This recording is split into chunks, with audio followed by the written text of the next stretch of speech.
So we have all of these numbers here. So these are special numbers or phone numbers which are from US. So let me show you. While pressing that, you will see that this is from United States and this is a phone number and this is formatted in this way. So press OK. Now if I want to change the number or change the zip code or the number code of this bracket, an example, I have this 473, which is the code right now, but I wanted to change it to another one. If you have a lot of list or maybe like a lot of data, I'm just showing you here, which is an example, but when you're working like professionally, you might get like a lot of data and you might have to change it. So what are we going to use? Obviously we're going to use relative reference and record the macro. So here you have 473, but when you like add the data or change all of them, you can't change all of them together without using the macro, or maybe you can use it by like typing in 473 first and then using the fill header. Then you will only get 473. Okay, but now if I use the fill header here right now, you might see that 473 will remain, but 231 5858, all of them will become the same. We don't want that, right? Because we will miss like a lot of data.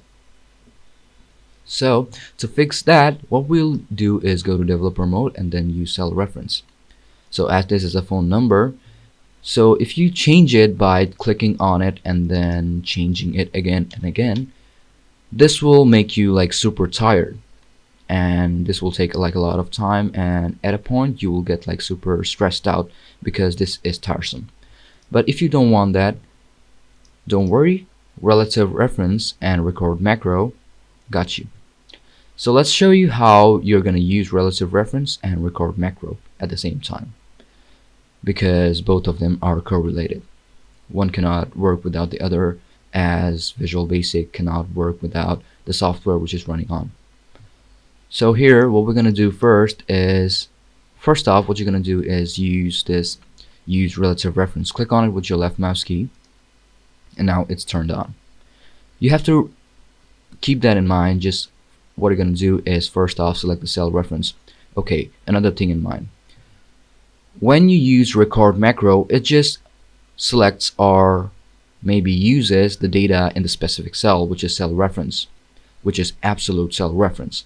But when you use this relative reference, in example I have V6, and you can change it, or maybe like the number can migrate, okay, in relative reference, but in absolute it cannot migrate. So what we're gonna do is select on it and then press on record macro.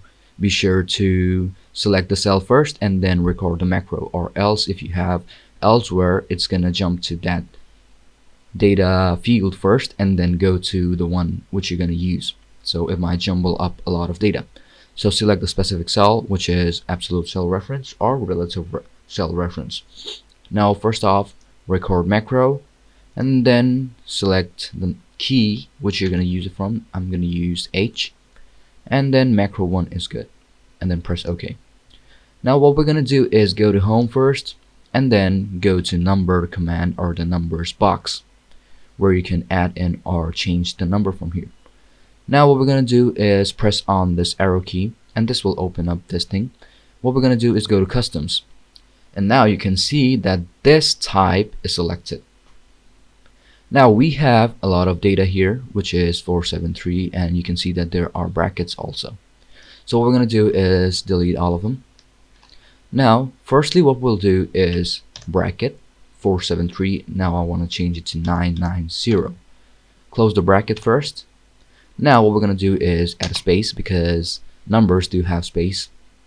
And then what we're gonna do is 231, or which is, we're not gonna add in 231, but instead we're gonna do hash hash hash, and then put a dash. My bad. Okay, dash hash hash hash hash.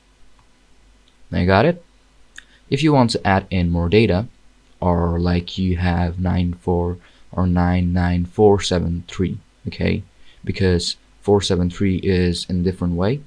So what we're gonna do is add in more data over here, or maybe delete it and then add in. What we're gonna do is add in more data. Now you have it. Now what we're gonna do is press on OK. Now you can see that it is done. And now what we're gonna do is not use the fill header, but instead what we're gonna do is go to developer mode first, and then stop recording. Okay.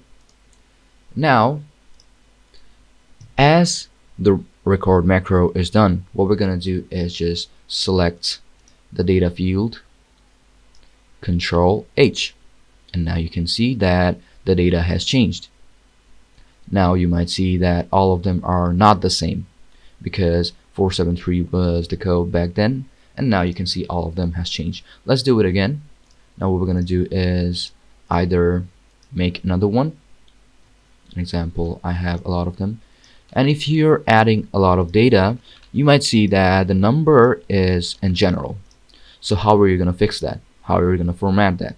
This is just an exception, but let me show you how you're gonna format it into a number format. So what we're gonna do is add in a data, or the number. Now right press it and then go to format cell, or you can also go to home and then change it, but we're gonna use this format cell, which is faster. And then firstly what you're going to do is go to special. Now you can also change it to zip code number, phone number, social security number, and then what we're gonna do is change the location or the number. Okay, now what I'm gonna do is change it to phone number, and you can see that there's like a bracket. If you want to change it to zip code, that is also possible, which is social security number, that is also possible, whichever one you want. And then what we're gonna do is just an example, I will select phone number, and now you can see that all of them are phone numbers. Now you can see that all of them are the same. What we're gonna do is just press on Control H because the macro is saved. Now you can see that 990 is now added to all of them. So this is how you use relative reference and then record a macro. So let's move on to the next lesson.